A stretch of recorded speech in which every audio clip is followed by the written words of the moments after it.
7월 11일 화요일 황장수의 뉴스 브리핑 시작합니다. 자, 북한에 대해서 압력을 넣어서 강제적으로 한국이 운전하는 조수석에 앉혀서 미일 중러 4개국과 함께 협상의 방향으로 가겠다라는 문재인 정부의 정책, 이것이 과연 통할 수 있을 것인가? 자, 강경화 외교부 장관은 세컨더리 보이콧을 미국과 협의 중이라고 이야기를 합니다. 유엔 안보리에서 중러가 반대하니까 이 미국과 한국 그리고 동참하는 국가들이 유엔 안보리 결의와는 이렇게 별도로 이 독자적인 결의를 한다. 제재를. 그러면서 그 제재의 목적은 북한으로 하여금 대화로 나오지 않을 수 없도록 한다. 그러면 북한에 이 대화를 끌어내기 위한 강력한 또 유일한 카드가 뭐냐? 중국이 북한에 원유 공급을 하는 부분을 제한하는 부분이다. 중국이 이 송유관을 잠그면 3개월 안에 북한에 명줄이 끊어져서 군사 안보 분야에 치명타를 입을 것이다. 중국이 북한의 원유의 한 100만 톤 정도를 이렇게 좌우하고 나머지 20-30만 톤을 러시아나 인접 국가가 되는 걸로 지금 그렇게 나오고 있는데요. 자, 중국이 그러면 북한의 원유를 차단할 수 있을 것인가? 제가 봤을 때는 절대로 불가능할 것이라고 봅니다. 문재인 대통령의 신베를린 선언이나 이런 것들요, 내용상으로 보면 그럴싸하지요. 근데 국제 간의 관계는 한마디로 거의 마피아의 세계와 비슷한 조폭과 건달의 세계와 사실은 똑같습니다. 겉으로는 외교의 어떤 화려함 그리고 젠틀함이 보이지만은 그 이면에는 한마디로 아주 치졸하고 네 편이냐 내 편이냐를 먼저 가리고 내 이익이 우선이 되는 것이 무엇이냐, 이런 어떤 관점에서 모든 결정을 하는데요. 문재인 대통령의 저런 한마디로 머물들이 책상 위에서 쓴 듯한 베를린 선언을 가지고 북한을 끌어낼 수 있겠는가? 제가 봤을 때 미국, 일본, 한국이 엊그제 독일에서 공동성명을 22년 만인가 발표를 했지만은 일본은 지금 듣기로 한국이 과연 이 전선을 끝까지 유지할 것인가 의문을 가지고 있다. 아베가 흔들리기는 하지만 내년까지 잘 버틸 거다. 그러면 일본으로서는 한국이 빠지게 되었을 때 미일 관계에서 한국의 역할까지 일본이 떠맡으면서 일본의 자위들을 일본 국방군으로 이렇게 재편하는 개헌을 성사시키는 것이 더욱더 중요하다. 이런 식으로 논리를 전개하고 있다고 들었습니다. 자, 우리하고 같은 민족인 북한이 사고를 치고 있는데 우리가 이 한반도니까 한국이 주도해서 이 문제를 대화로 해결해 보겠다 라고 이야기를 하고 있지만은 주변국의 사정은 전부 다 각자 계산이 다릅니다. 자, 북한은 오직 미국만 바라보고 있고 문재인 대통령의 베를린 구상에 대해서는 5일이 지나도록 아무런 반응을 보이지 않고 있습니다. 강경화 외무교 장관은 어제 국회에서 다음 달에 필리핀에서 아시아 안보 포럼 회의가 열리는데 이 자리에 이용호 북한의 외무상이 참석을 하니까 그와 한번 접촉을 해 보겠다라고 이야기를 했습니다. 자, 강은 북핵사고 방법론의 차이가 있을 뿐 한미일 북중러 신냉전 아니다라고 이야기를 합니다. 저는요, 비서나 통역 출신은 결국은 바라보는 사고가 그 수준을 벗어나지 못한다. 이런 어떤 이 관점에서 강경화가 외양상으로 보이는 그럴싸함과 또 그의 무슨 유엔의 뭐 화려한 경력 어쩌고 하지만은 이 사람의 이 전반적인 경력은 남을 보좌하거나 비서를 하거나 통역을 하는 부분에 있었기 때문에 본인이 현 어떤 국제 정세를 통찰력 있게 비전을 가지고 파악하는 능력은 상당히 결여되어 있다고 보고 있습니다. 이 사람이 메르켈하고 문재인 대통령하고 회담에 지지율 41%가 언급이 되니까 지금 지지율은 무슨 80%다. 문 대통령의 통역기가 고장이 나니까 자기 걸 끼워줬다. 이런 게 중요한 게 아닙니다. 외교부 장관은 그런 거 하는 거 아니에요. 그런 자리에서 끼어드는 것도 아닙니다. 중요한 부분은요. 현 정세에서 될 일과 안 될 일, 그리고 우선순위와 차순위, 해야 될 일과 하지 말아야 될 일, 이런 것들을 정확하게 구분하는 것이 중요한데요. 이 사람이 살아온 삶의 과정에서 이런 역량을 이렇게 가지지 못했다고 저는 보고 있습니다. 무슨 위장 전입이 중요한 게 아니라, 솔직히 유엔 경력이 중요한 게 아니라 과연 그럴 만한 자질이 있었는가? 유엔에서 이 사람이 맡았던 어떤 부서가 어떤 평가를 받았는가? 답이 나와 있는 이야기지 않습니까? 신냉전이 아니라니요. 지금 중국과 러시아가 미국과 한국, 일본이 설득을 한다고 입장을 돌릴 가능성이 있느냐? 그럼 불가능합니다. 조명군 통일부 장관은 우리 측 제의에 대해서 북 반응을 보며 서두르지 않고 남북 대화를 추진할 거다. 조명군이 훨씬 더 신중한 답변을 강경화보다 잘했다고 보고 있습니다.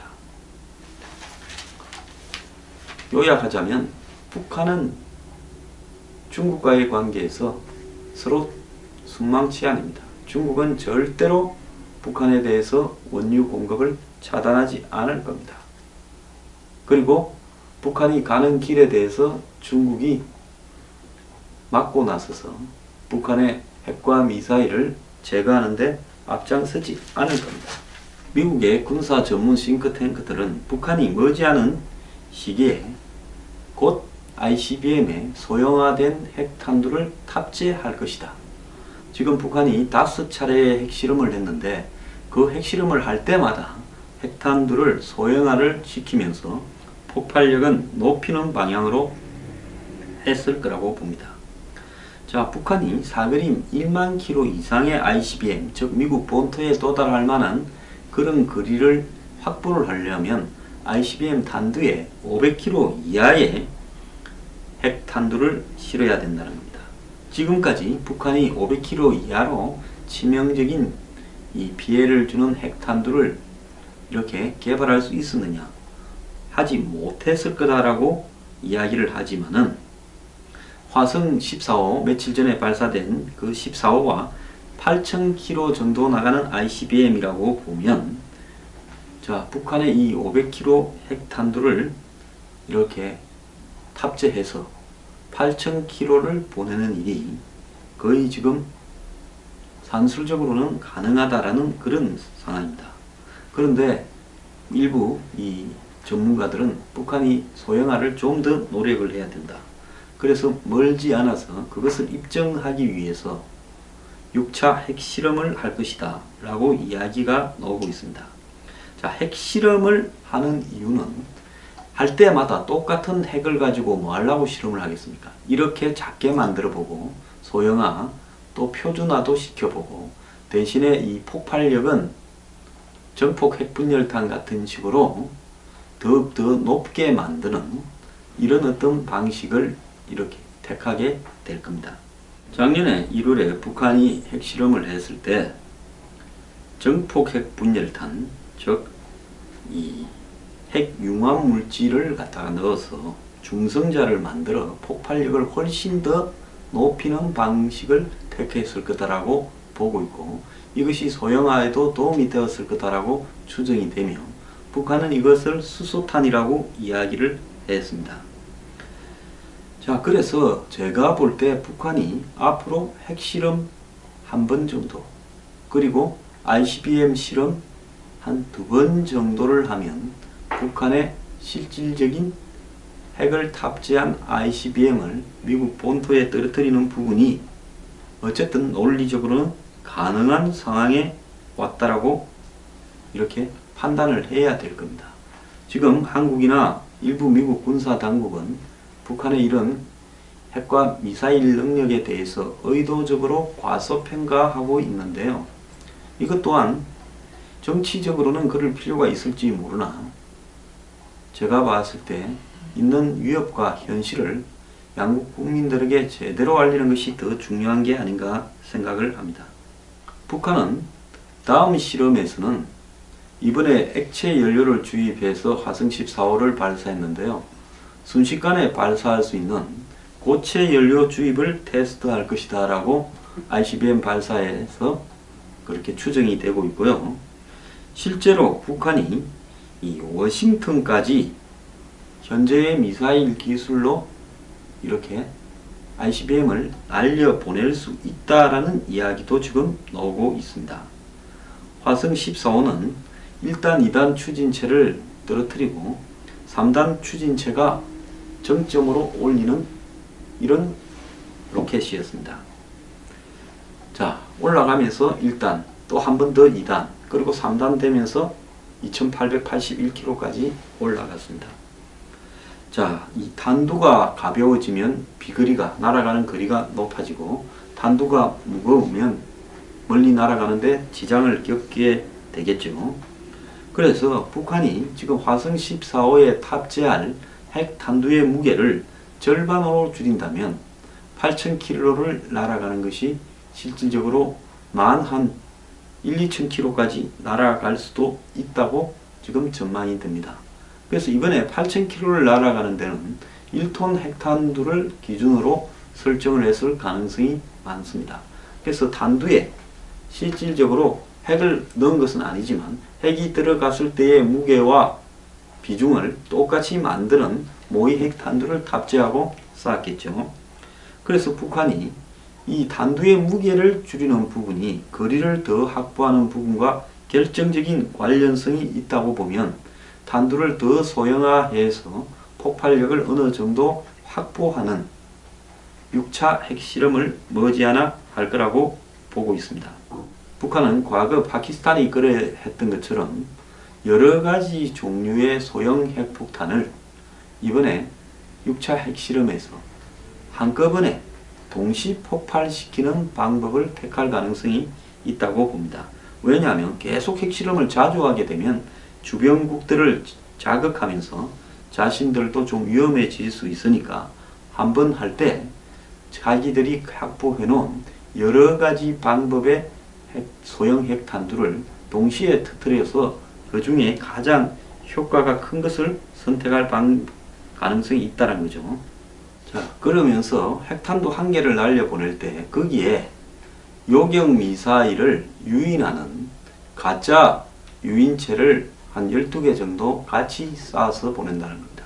그러니까 워싱턴 DC를 향해서 북한이 소형화된 핵탄두를 탑재한 ICBM을 날리는데 여기에 유인체를 이렇게 같이 탑재해서 날리다가 유인체가 실제로 이 타겟 지점에 다가갈 때 흩어져서 날라오는 요격 미사일을 헷갈리게 한다는 거죠. 지금 이 비행기끼리 서로 이렇게 공중전을 벌일 때 상대가 요즘 레이더도 좋고 미사일도 좋으니까요. 걸리면 바로 이렇게 폭발되니까 그때 이제 뭡니까? 비행기에서 상대의 미사일을 갖다가 따라오지 못하도록 유인하는 유인체를 갖다가 가지고 흘립니다.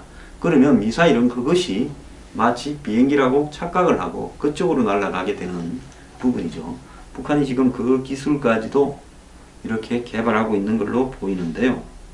미국 중앙정보부의 이 월드 팩트북을 보면 북한의 2015년 GDP는 구매력 평가 기준으로 400억 달러인데 한국이 1조 9,290억 달러니까 이 한국의 48분의 1로 세계 115위의 GDP를 가지고 있다고 합니다. 1인당으로 따지면 1,700달러에 불과합니다.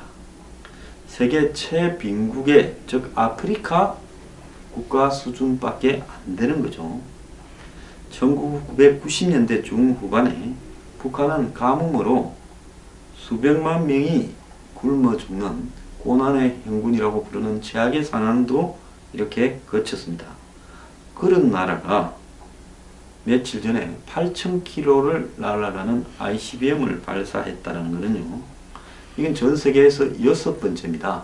미국, 중국, 러시아, 이스라엘, 인도 다음에 6번째로 추정이 되는데, 이런 극단적인 부조화는 유래를 찾기 어렵다는 거죠. 팬티도 제대로 못 만드는 나라에서 핵을 탑재한 ICBM을 미국으로 8,000km를 날려 보낸다. 자, 한마디로 정상적인 국가라고 보기는 어려운데요. 1980년대부터 북한은 소련이 미사일 기술 이전을 거부하니까 옛 소련제 스커드 미사일을 이집트에서 사들여서 부품을 분해해가지고 거꾸로 다시 조립하는 역설계 방식으로 이렇게 스커드 B형 미사일을 완성을 했고, 90년대 소련이 붕괴가 되니까 한마디로 정부의 지원이 끊긴 소련의 미사일 로켓 연구소 기술자들을 대량으로 수백 명을 북한으로 이주시켜서 그들에게 많은 지원을 해주면서 노동, 무수단, 대포동 같은 다양한 미사일을 만들었습니다. 근데 이런 모든 미사일은 1950년대에 있던 낡은 미사일, 스커드 계열 미사일에서 나온 건데요. 그 다음 엔진 또한 이 50년대, 60년대에 엔진을 달고 있습니다. 그래서 북한이 미사일을 여러가지 종류를 만들어서 날려보내지만은 그 기술의 근본적인 바탕은 50년대, 60년대의 수준을 조금 개량한 부분이라서 그걸로 가지고 실제로 ICBM이 되겠는가 하고 다른 나라들은 다 안심하고 있었는데, 최근에 옛 소련의 기술과는 완전히 단절을 한 채 새로운 형태의 미사일을 만드는, 한마디로 로켓을 만드는 기술을 익혀서 SLBM을 만들고, 그 다음에 이 고체 연료 로켓을 만들고, 그 다음에 대륙간 탄도탄을 만들고, 또 이 로켓 엔진을 새로 개발하고, 이러면서 고유한 북한형 미사일들을 지금 완성시켜 가고 있는 겁니다. 자, 트럼프는 지금 고민에 빠졌습니다. 북한을 선제 폭격할 것인가? 그럴 가능성이 별로 없다고 제가 말하지 않았습니까? 그럼 중국을 시켜서 북한을 숨통을 쪼을 것인가? 중국이 협조할 가능성이 거의 없다고 보고, 중국은 이제 배째라고 나오고 있습니다. 북한은 헬명이다. 한국이 사드를 철회해라. 미국 보고 우리 할 만큼 했으니 더 이상 강요하지 마라. 유엔에서도 더 제재 못하겠다, 이렇게 나오고 있습니다. 자, 그러면 김정은이 없는, 김정은만 드러낸 북한을 만들려고 하면 그것은 결정적으로 중국이 북한에 가지고 있는 영향력을 동원해서 김정은에 대한 쿠데타를 사주할 수 있어야 되는데, 중국이 과연 그런 모험을 할 것인가? 미국의 압박에 따라서 저는 하지 않을 거라고 보고 있습니다. 시진핑도 지금 올 10월에 전인대에서 자신이 거의 황제급 위치에 올라가기 위해서 여러 가지 노력을 하고 있고, 그 일환으로 얼마 전에 홍콩까지 가서 시찰하는 모습을 보였습니다. 자, 이런 시진핑이 트럼프의 지시를 받아서 북한을 이렇게 체제를 변경하거나 김정은을 날려버리는 이런 선택을, 또 북한의 숨통을 쪼우는 선택을 할 가능성은 없다고 보고 있습니다.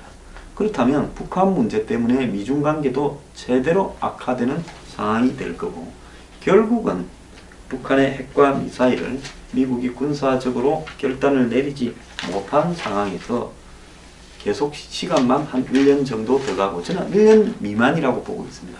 내년 이맘때는 북한이 완벽한 기술을 확보해서 보란듯이 미국에 도달할 수 있는 핵을 탑재한 미사일을 쏠 겁니다. 자, 이런 상황에서 오늘 어떤 신문 칼럼은 북한에 거부할 수 없는 제안을 하도록 트럼프하고 협의해라는데, 북한에 거부할 수 없는 제안을 하는 것은 우리한테는 치명적인 제안이 될 거니까 그런 제안은 하지 말아야 됩니다. 북한이 거부할 수 없는 제안은 뻔하지요. 너네 핵을 가진 거 인정해 줄게. 그것밖에 더 있겠습니까? 그 제안을 할 수는 없는 겁니다. 그렇게 하면서 북한의 시시각각으로 변하는 이 속내를 따라서 전부 이웃 국가들이 벌벌 떨면서 비위를 맞춰가면서 돈으로 먹여 살리는 일을 어떻게 할 수 있겠습니까? 그런 글을 써서 칼럼이라고 올리는 이런 언론사의 간부들이라는 사람들도 정신 나간 사람들이고요. 결국은 이 문재인 이 두 사람이 지금 오늘날 북한이 핵을 완성시켜가는 이 찰나에서 한국의 대북 정책을 총괄하는 입장에 있다라는 이런 부분에서 결국은 북한이 핵을 마무리 짓는 이후에 이 모든 피해를 한국이 겪게 될 가능성을 지금 매우 높이는 쪽으로 방향을 택하고 있는 게 아닌가 하는 생각입니다.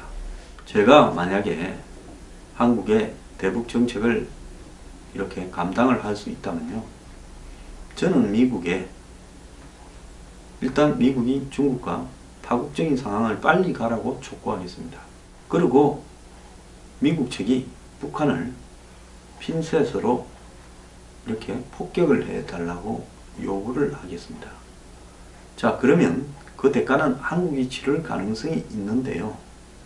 북한 또한 미국이 폭탄을 한 발이라도 떨어뜨리는 순간 그 부분은 이 제3차 세계대전 이상으로 어마어마한 전쟁으로 간다라는 것을 알고 있기 때문에 지금 추가적인 핵실험이나 도발을 하지 못할 겁니다.